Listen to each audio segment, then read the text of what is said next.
Hello, YouTube. What's up? It's me, John Avenger, once again, and welcome back to Rotten Tomatoes Month. Now, this time I'm finally going to get to the Kickboxer movies. This is the first one from 1989, starring Jean-Claude Van Damme from Belgium, the muscles from Brussels. And yeah, I finally rewatched it because it's been years since I watched it, and I saw it again, and it still holds up. It's almost 30 years old, and it's still a really amazing movie, and it got a 40% on Rotten Tomatoes. Why? Because critics don't like movies that have, a slim plot and just have a lot of fighting. Well, that's the kind of movie I was signed up for. I grew up on movies like The Karate Kid and Karate Kid 2, and as an adult I saw the best and all these other fighting movies. I want to see good fighting, good action, good characters. A plot is important, but it's not the only thing that's important. Basically, Van Damme is a he was a fighter, and then his brother's a fighter in America, a kickboxer, and he beats everybody. And is like, oh, I want to beat the best, so I want to go to Thailand and fight this guy named Tong Po, who's this pretty much a ruthless fighter. And basically, he gets his ass kicked by Tong Po, and he gets paralyzed because Tong Po hits him with his shoulder, with his elbow right on his back, like Bane in The Dark Knight Rises to Batman. It's really shocking. Like the movie, they say Van Damme can't act. See that scene in the hospital where he finds out that his brother's paralyzed. It's heart wrenching because he's really emotional. I'm like, I get it. He hurts your flesh and blood. You want to go after him, and he avenges his brother's freaking uh you know freaking fatal blow to his back. So that's all the plot you need. He's going to go to Thailand to fight Tong Po in a brutal underground fight and win.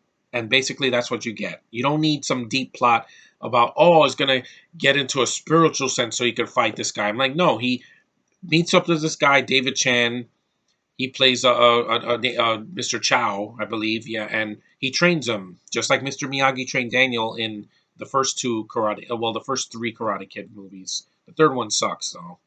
But yeah, it's a very straightforward plot. It doesn't need to go in twists and turns. It doesn't have shaky cam. They're not shaking the camera like this when they're fighting. The cinematography is beautiful. Thailand looks amazing. The director, no, there's two directors, and one of them never directed again. He's a producer now, but it's Mark DeSalle and David Worth. Both of them did a great job because the film looks amazing. It's not dated. It has a kick-ass soundtrack. I love the dancing scene with the Asian girls. That's really fun. Seeing Van Damme, he's drunk and then he's having a ball. He's dancing and then he's fighting. I like the scene where he's kicking the tree down. I could never do something like that because trees are really hard. And his I love that. That's so manly. I could have done without him wearing a loincloth at the end. I wish he would have just wore pants because I don't want to see a man's bare bottom. But yeah, the film is really fast paced. It's like 97 minutes long, and is it predictable? Yes, of course. He's going to beat Tong Po at the end. It's basically Rocky if he was kickboxing instead of just boxing. It's R, so it's not a PG-13. It doesn't skip on the violence. It's violent enough. It doesn't have to be like, oh, he kicks a guy's head off. No, this isn't Deadpool. He just needs to be as violent as possible in the ring, and he does it. There's blood in the movie. There's a scene where Tong Po puts his hands in like honey, and then he spreads glass shards on his and licks it. And I'm like, geez, I can't do that. I don't know how some of these people fight. Like they're just crazy. But anyway, yeah. My thoughts on the movie. Yeah, like I said, it still holds up. It doesn't deserve the Rotten Tomatoes score of 40%. It should have gotten a 60% at least. This gets a lower rating than Solo. Really, a PG-13 movie that bombed and nobody's going to remember in like 6 months. That's life for you. That got like a 71%, and that is not a great movie. This movie still holds up. It was a huge hit for Van Damme. It was his second like American film that he starred in after Bloodsport, another good movie that he did. And yeah, it's an 80s canon movie that is really well shot. The fight sequences are really well done. They're not very long, but they make their point. And like I said, the training, he actually trains in this movie. What happened to the training in The Last Jedi? What happened to that? Oh, she trains for one day and that's it. Yeah. Ryan Johnson, you don't know how to write at all. This guy, the Van Damme wrote the story to this movie. He was one of the writers for the story. The story's interesting, and he actually trains hard. This guy is kicking trees down. He's getting a freaking like coconuts slammed on his stomach. If the hobo did that, she would be freaking infertile. She couldn't have a baby probably. But yeah, exactly. She couldn't take the pain. Luke hitting her with a stick is all you get. Yeah, hiya. Here, this is real manly training. This is real freaking intense training. This is a guy literally he gets his legs put through ropes and he does splits and he could get bent like a pretzel. I'm never gonna see that in a Star Wars movie ever again. So I'd rather see a man take a chance and of his freaking legs just breaking like a freaking wishbone than some girl that can do everything and yet no training whatsoever. Yeah, what sense does that make? But anyway, I'm gonna grab my emoji cup, and this movie deserves an emoji. It gets an emoji of yeah, it's awesome. Wink.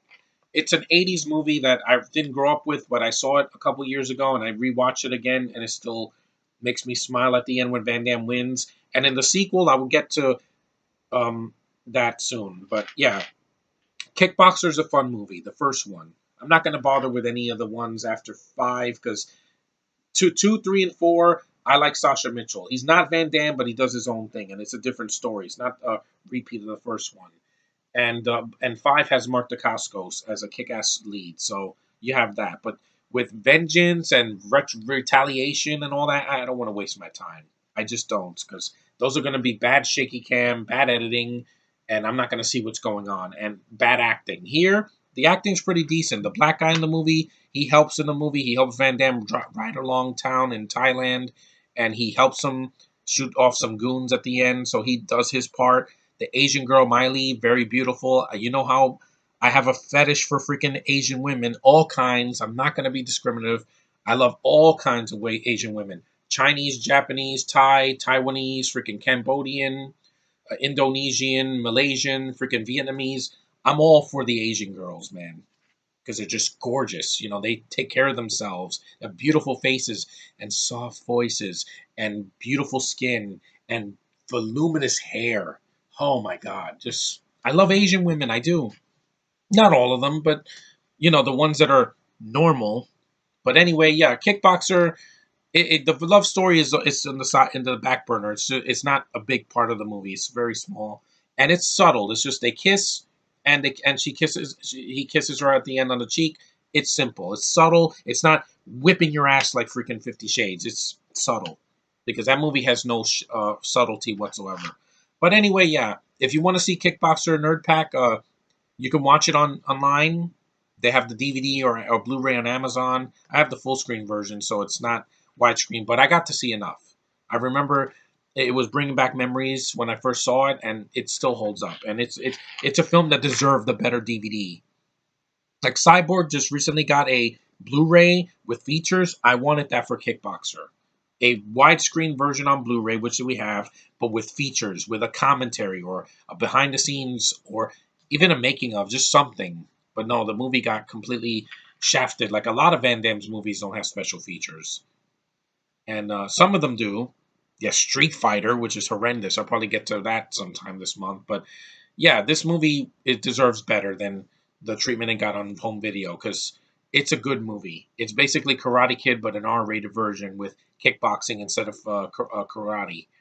And it's Muay Thai, which is a Thai fighting style, like Taekwondo and all that. Yeah, I'm all for that. If I could learn moves like that at my age, I would be like, yeah, nobody would ever mess with me. Trust me, I could kick the hobo's ass just like that. I'd be like, wah wah wah wah, and goodbye. Yeah, because your force powers can't save you in the real world, Dr. No way. But anyway, my emoji says, yeah, go see Kickboxer. The first one. The first one's definitely the best of all the films, without a doubt. And Van Damme in his prime is just awesome. Just see what he can do. He can really get things done.